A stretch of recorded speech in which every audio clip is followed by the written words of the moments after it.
Growth को भूलने जाना, ये मंत्र है कल का, ये नारा है सबसे बड़ा। और ये नारा तभी साकार होगा, ग्रोथ तभी आएगी जब हम लोग एक चीज पे काम करेंगे, वो है रिलेशंस। अगर लड़ाई झगड़े रहेंगे तो क्या ग्रोथ होगी सर? अच्छे रिलेशन चाहिए। रिलेशन की जब हम बातचीत करते हैं तो हमें मालूम है कि किन्हीं भी दो चीजों के बीच का जो संबंध है उसे हम रिलेशनशिप कहते हैं। पिता पुत्र का संबंध, डॉक्टर और मरीज का संबंध, अपलाइन और डाउनलाइन का संबंध, पति पत्नी का संबंध, ये एक रिलेशनशिप है। तो आज इसी विषय में हम लोग थोड़ा सा बातचीत करेंगे। देखिए, रिलेशनशिप को अगर हम दो भागों में डिवाइड करें, एक हमारा फैमिली रिलेशंस, जो लोग हमारे पारिवारिक लोग हैं, जिसमें एक छोटी यूनिट जिसमें 5-6 लोग हैं, पति पत्नी हैं, पेरेंट्स साथ में रहते हैं, तो एक तो वो यूनिट हो गई। और एक जो हमारे क्लोज रिलेटिव रहते हैं, बुआ हैं, चाचा जी हैं, चाची हैं, बच्चे हैं, कजन्स हैं, वो सारा का सारा हम लोग फैमिली में कवर करते हैं। तो इन दोनों रिलेशंस के बारे में थोड़ा सा हम लोग देखते हैं। फैमिली रिलेशंस क्यों इंपॉर्टेंट है? हम सब लोग बिजनेस में हैं, बड़े बिजनेस मैन या वुमेन बनना चाहते हैं, खूब सारा पैसा बनाना चाहते हैं, यस और नो? और अभी तक इरादा नहीं किया था तो महावीर जी और अत्रि जी की जो ट्रेनिंग शानदार रही, तो अब तो इरादा हो गया है सर। अब बड़ा बिजनेस करें हैं, लेकिन बड़े बिजनेस में ये जरूर ध्यान रखें कि आपकी फैमिली आपके साथ रहनी चाहिए। हम कितने भी बड़े बिजनेसमैन बन जाएं, लेकिन शायद स्टीव जॉब जितने शायद बड़े न बन पाए। एप्पल के फाउंडर स्टीव जॉब्स पूरी दुनिया के लिए इंस्पिरेशंस हैं। जब ये डेथ बेड पे थे, इनके जो लास्ट वर्ड्स हैं उसको अगर हम संक्षेप में जाने समझें इसको, तो इन्होंने ये लिखा था बिल्कुल अंतिम समय में कि मैं बिजनेस में कामयाब हुआ, एक बड़े लेवल पे पहुंचा और लोग मुझे बड़ा एंटरप्रेन्योर मानने लग गए, लेकिन आज जब मैं बेड पे हूं तो मैं ये महसूस कर रहा हूं कि मैंने अपनी पत्नी, अपने बच्चे और अपने नजदीकी दोस्तों के साथ में जो समय बिताया वो और ज्यादा बिताना चाहिए था। हेलो, कौन कह रहे हैं सर? स्टीव जॉब्स कह रहे हैं। तो अगर उनको ये महसूस हुआ तो हमें भी उस दिशा में सोचना चाहिए सर, उस दिशा में हमें भी सोचना चाहिए। थोड़ा सा एक चीज देखते हैं हम लोग, क्यों रिलेशंस हैं ये जरूरी, फैमिली रिलेशंस क्यों जरूरी हैं, ये क्यों मजबूत होने चाहिए, इनमें मधुरता क्यों होनी चाहिए। Happiness begins at home. एक कहावत है, रोता जाए मरे की खबर लाए। अगर घर का माहौल ठीक नहीं है, रोनी सूरत लेके जाएंगे, प्रोडक्ट किसी को बेचेंगे तो सामने वाला खरीदेगा सर? शकल पे ही अगर आपका हाल हुलिया ठीक नहीं है, शकल से लग रहा है कि न्यूट्री चार्ज पिछले 3 दिन से नहीं खाया है, बात बन जाएगी? नहीं बनने वाली है। तो वो अच्छी शकल, अच्छी सूरत कब पैदा होगी? तब होगी जब घर में कैसा माहौल होगा सर? अच्छा माहौल होगा, एक अच्छी एनवायरनमेंट होगी। तो इसीलिए ये इंपॉर्टेंट है कि आपके अपने घर का माहौल हमें पहले सुधारना, उसे थोड़ा पॉजिटिव एनर्जेटिक माहौल हमें बनाना है। In hard times family supports you. जब जीवन का सबसे कठिनतम समय हमारे पास में आएगा, उस समय सबसे ज्यादा आपके नजदीक कोई होगी तो वो आपकी फैमिली होने वाली है। शायद हमारे नजदीकी दोस्त नहीं आए, जिनके साथ आज हम बहुत टाइम व्यतीत कर रहे हैं, शायद वो भी नहीं है। मैं उस टाइम की बातचीत कर रहा हूँ कि आप हॉस्पिटलाइज हो गए, डॉक्टर ने कहा कि 3 महीने रहना ही पड़ेगा। और उस समय आपकी पत्नी, आपके बच्चे, आपके पेरेंट्स, आपकी बहन, वही लोग आपके साथ में रहने वाले हैं। Right sir? तो उसकी कदर करना शुरू कीजिए। भगवान न करें कि ऐसी सिचुएशन आपके सामने आए, उसकी कदर कीजिए आज से ही। और तीसरा इंपॉर्टेंट पॉइंट है, ये आप अपने आप से प्रश्न पूछिए कि हम अपनी जिंदगी का, माना आप 100 साल तक जीने वाले हैं, उन 100 सालों में सबसे ज्यादा समय किसके साथ बिताएंगे? फ्रेंड्स के साथ बिताएंगे क्या? बॉस के साथ बिताएंगे क्या? अपलाइन के साथ बिताएंगे क्या?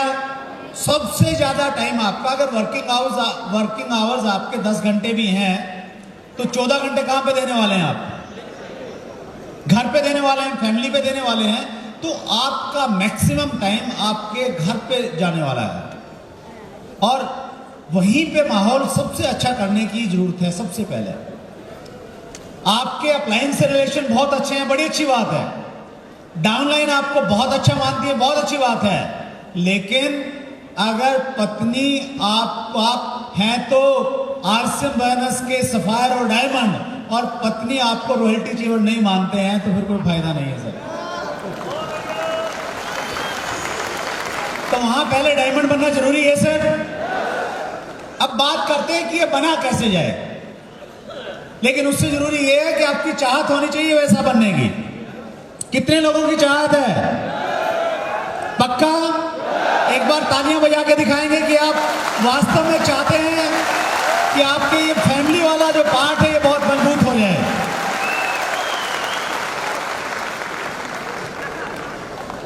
देखिए, बहुत सारे लोग आपसे कहते हैं, या शायद आप भी कहते होंगे अपनी अपलाइन से, कि सर मेरी कमियां बताइए, मुझे सुधारिए। हेलो, मैं आपको टास्क दे रहा हूं, आप अपने आप को नंबर दीजिए। 0 से 10 नंबर के बीच में आपने अपनी मार्किंग करनी कि आप कहां पे स्टैंड कर रहे हैं। कैसे करेंगे? आप इसको 5 भागों में डिवाइड कीजिए। 2-2 नंबर के 5 प्रश्न हैं।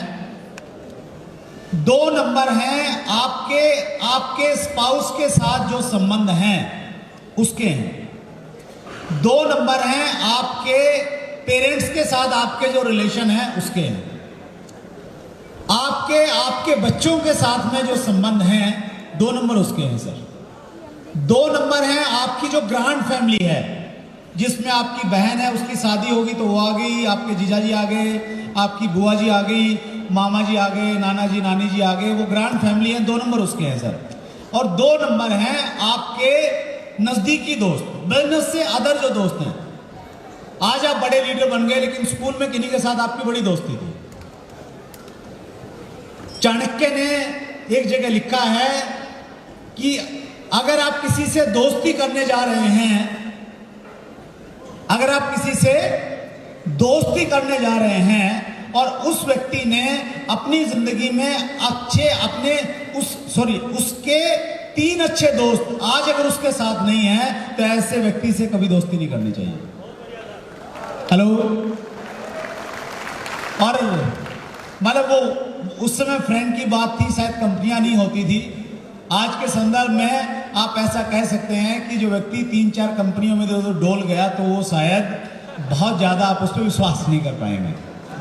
राइट? उसको इस सेंस में भी हम ले सकते हैं। एनीवे, तो आपने सर 2-2 नंबर के कितने प्रश्न हुए सर?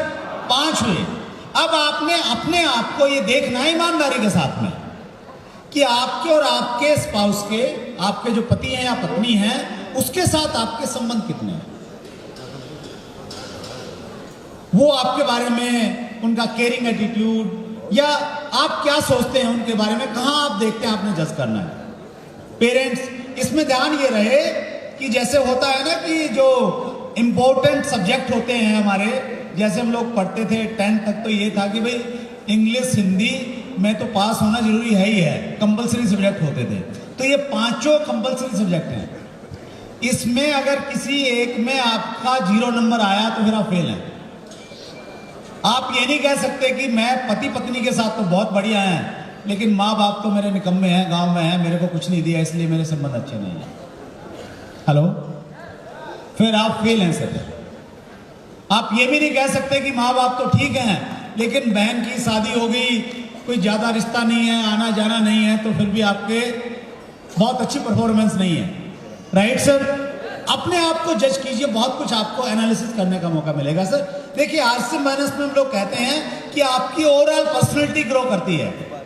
तो ओवरऑल पर्सनैलिटी का मतलब ये है कि हर क्षेत्र में आरसीएम का डिस्ट्रीब्यूटर्स न केवल मात्र बोनस करते हुए वो अगर किसी रिश्तेदारी में जाए तो लोगों को ये लगना चाहिए कि ये कहां काम करता है, इतना बदल क्यों गया है।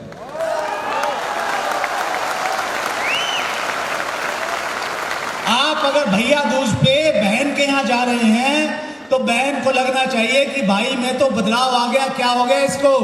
हेलो, अगर आप ऐसा कर पाएंगे तो आप सही में आरसीएम बोनस के डिस्ट्रीब्यूटर हैं और टीसी छावड़ा जी की सोच का सही तरीके से पालन कर रहे हैं। आपको गाड़ी आ गई और पत्नी आपके साथ में बैठने के लिए तैयार नहीं है। हेलो, और बैठती है तो लोगों की शर्म से बैठती है। फायदा है सर उसका कुछ नहीं है। तो यहां पे इंपॉर्टेंट ये है कि इन संबंधों को, इन चीजों को भी आप बैलेंस करके चलिए। Resolve your conflict as soon as possible. जब हम साथ में रहेंगे तो ऐसा नहीं कि हमेशा प्यार के नगमे ही चलेंगे, कुछ छोटी मोटी खटपट तो होनी चाहिए ना सर, तभी मजा है जिंदगी का। जैसे गुड डॉट के जो हमारे प्रोडक्ट आते हैं तो उसमें कॉम्बिनेशन होता है, नमक भी है, मिर्ची भी है, मसाला भी है थोड़ा सा, तभी वो अच्छा लगता है। तो वैसे ही जिंदगी है, वैसे ही संबंध हैं, उनमें कॉन्फ्लिक्ट आएंगे, कुछ प्रॉब्लम्स होगी, कुछ इश्यूज हो सकते हैं, लेकिन आपने क्या करना है, उसको लंबा नहीं चलने देना है। पत्नी से अगर खटपट हो गई, आज हुई है सुबह, या तो शाम तक ठीक हो जानी चाहिए और नहीं अगले दिन तो ठीक हो ही जानी चाहिए, ज्यादा नहीं चलनी चाहिए सर। हेलो, और मैं इस चीज से कैसे निपटता हूं, मेरी धर्मपत्नी जी साथ में बैठी हैं, सामने बैठे हैं। मैं जब भी ऐसी कोई इश्यू होता है तो मैं क्या सोचता हूं, एक डायलॉग में अपने अंदर बोलता हूं कि यार जिंदगी पता नहीं कितने दिन की है, इसे नाराजगी में क्यों बिताया जाए, जितने दिन जीना है हंसी खुशी से जीना चाहिए। और जैसे ही मैं ये सोचता हूं, फिर कोई भी चीज है, कोई ईगो है, कोई अहंकार है, या कुछ भी चीज है, वो सारी की सारी चीजें पीछे हट जाती है, चीज हैवी हो जाती है। आपका कोई दोस्त है, कोई रिलेटिव है, किसी से झगड़ा हो गया, बिजनेस में किसी से कोई सही बात नहीं बनी, ज्यादा दिमाग पे मत रखिए। कल शक्ति भाई का ट्रेनिंग सेशन था यहाँ पे, उन्होंने बड़ी अच्छी चीज कही कि दिमाग में कचरा मत रखिए, उसको निकालते जाइए, निकालते जाइए। तो जब भी आपको ऐसा लगे तो आपने क्या बोलना है कि यार पता नहीं कितने दिन की जिंदगी है, खुशी के साथ में रहना। Right sir? कहा जा सकता है यस। जितना जल्दी हो सके उसको आप सोल्व कीजिए। Do not take family for granted. हम डाउनलाइन के साथ तो बहुत केयरिंग होते हैं, और स्पेशली सेकंड लेग के साथ में। हेलो, लेकिन जब फैमिली की बात आती है तो उनके प्रति उतना केयरिंग नहीं रहते हैं। उनको हम गारंटीड ले लेते हैं कि ये तो घर के ही आदमी हैं, घर के ही लोग हैं। घर के लोग होके उन्होंने कोई अपराध किया क्या? हमें तो प्रायोरिटी देनी चाहिए क्योंकि वो घर के हैं, सबसे ज्यादा टाइम हम उनके साथ में बिताने वाले हैं, तो उनको हमेशा प्रायोरिटी दीजिए, उनके प्रति केयरिंग रखिए, उनके प्रति ध्यान रखिए, उनसे प्यार से बातचीत कीजिए। ज्यादातर प्रॉब्लम खुदा कहाँ पे है? घरों में ज्यादातर प्रॉब्लम है, पत्नी को दिक्कत ये है कि ये मेरे से तो तू थोड़ा करके बात करता है और फोन पे लोगों से बड़े प्यार से बात करता है। Hello, yes sir. तो ऐसा क्यों हो रहा है? ऐसा इसलिए हो रहा है क्योंकि हम उनको गारंटी ले रहे हैं। हमें मान नहीं है तो अपने ही लोग हैं, ये नाराज कहाँ होके जाने वाले हैं। डाउन लाइन की तो दिक्कत है कि प्यार से नहीं बोलेंगे भाग जाएगी। अब कानून लचीला हो गया सर पति पत्नी के संबंधों में भी, ध्यान रखिएगा। अब समय बदल रहा है, अब वो नहीं रहा कि 7 फेरे ले लिए तो 7 जन्म का लाइसेंस मिल गया। Right sir? अगर हम वेस्टर्न कंट्रीज की सारी चीजें अपना रहे हैं तो ये भी धीरे धीरे असर करेगी हमारे समाज पर। तो थोड़ा और ज्यादा अच्छे संबंध रखने की जरूरत है। कितने लोग मानते हैं? Thank you very much.